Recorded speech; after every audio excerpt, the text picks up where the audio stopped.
आपको जरा सा धनतेरस के बारे में बता दूं। कल है धन त्रयोदशी। इसका नाम है धन्य त्रयोदशी, धन त्रयोदशी, ध्यान चतुर्त्रयोदशी। धन त्रयोदशी क्यों नाम है, धन्य त्रयोदशी क्यों नाम है, ध्यान त्रयोदशी क्यों नाम है, सुनिए आप। धन त्रयोदशी तो इसलिए है कि उज्जैनी में एक गुणपाल नाम से श्रेष्ठी था, वैश्य श्रेष्ठी। उसकी पत्नी गुणवती और पुत्र गुणवंत। बहुत ही दरिद्र अवस्था में, बहुत ही गरीबी में थे और जैसे तैसे मजदूरी करके गुजारा करते थे। वहाँ वर्षा योग में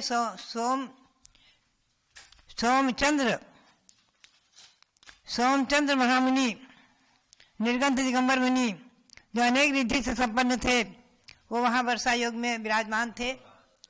तो उस गुणपाल श्रेष्ठ ने चर्चा करी अपनी पत्नी से और नियम कर लिया कि हम एक दिन उपवास, एक दिन आहार भोजन करेंगे। और मुनि भी एक दिन आहार, एक दिन उपवास करते थे। और मुनि के पास जाकर उसने व्रत मांगा। मुनि ने व्रत से मंगल त्रयोदशी व्रत करने को कहा। मंगल त्रयोदशी यानी इसका नाम मंगल त्रयोदशी है।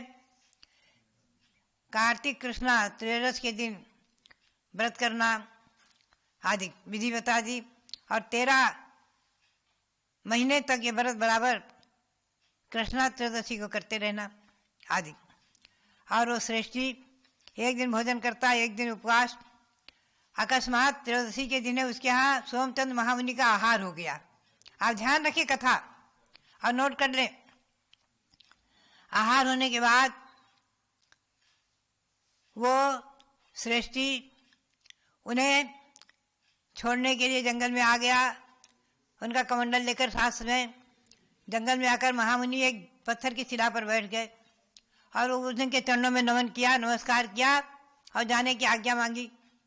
मुनि ने करुणा बुद्धि से, क्योंकि वो जानते थे बहुत गरीब है बेचारा, करुणा बुद्धि से उसे आशीर्वाद देते हुए और अपने पाद से, पैर से स्पर्शित एक पत्थर, वहां छोटा सा टुकड़ा पत्थर का उसके हाथ में दे दिया और उसने अमूल्य निधि मानकर उस पत्थर को मस्तक पर लगाया और घर में आकर ले आया और एक आले में उस पत्थर को रख दिया और उसको बड़े विनय से नमस्कार करके उस पत्थर को रख दिया कि गुरु के चरण से स्पर्शित एक पत्थर मेरे लिए वरदान है, पूज्य है। अकस्मात उसका बेटा गुणवंत घास छील करके और घास की गठरी लेकर के आया। घास को एक तरफ रखा और खुरपा लिया और खुरपा जो है उसको उसी आले पर रखने लग गया कि आले के पत्थर से छूते ही खुरपा जो है सोने का बन गया। एकदम वो बालक आश्चर्यचकित और अपने पिता से कहता, देखो पिताजी क्या क्या क्या ये क्या, यह खुरपा सोने का बन गया। तो उन्होंने देखा कि मुनि के चरण से स्पर्शित पत्थर मैंने इस पर रखा था, उससे स्पर्शित है सोना बना है। दूसरे तवा को लाया, तवा को स्पर्श कराया, लोहे का तवा, वो भी सोने का बन गया। जो लोहे के बर्तन थे सब सोने के बनते गए। आसपास में सारे गांव में चर्चा हो गई। सब लोग अपना अपना लोहा ला करके और लोहे के बर्तन डाला करके सोना बनाने लग गए, उस पत्थर से स्पर्श कराने लग गए। तमाम गांव के लोगों ने उस पत्थर से अपने अपने लोहे को सोना बनाया। वो पत्थर पारस मणि बन गया था। पारस का स्पर्श करके सब लोहा सोना बन रहा था। गांव भर में तमाम चर्चा हो गई और उसका नाम हो गया धन तेरस। और धन्य तेरस इसलिए है कि भगवान महावीर ने इस त्रयोदशी को ध्यान किया था। योग निरोध समोसरण विघटित हो गया था। भगवान आकाश में ध्यान में लीन थे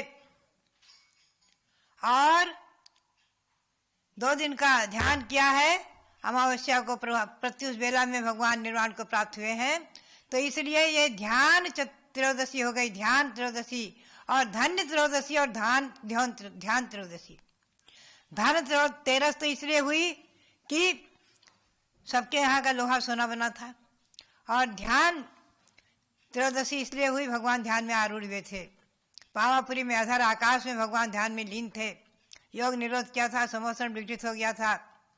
महाराजा श्रेणी आदि सब नीचे बैठे थे और रिद्धिधारी मुनि गणधर देवादि सब ऊपर आकाश में भगवान के पास बैठे हुए थे, भगवान ध्यान में लीन थे।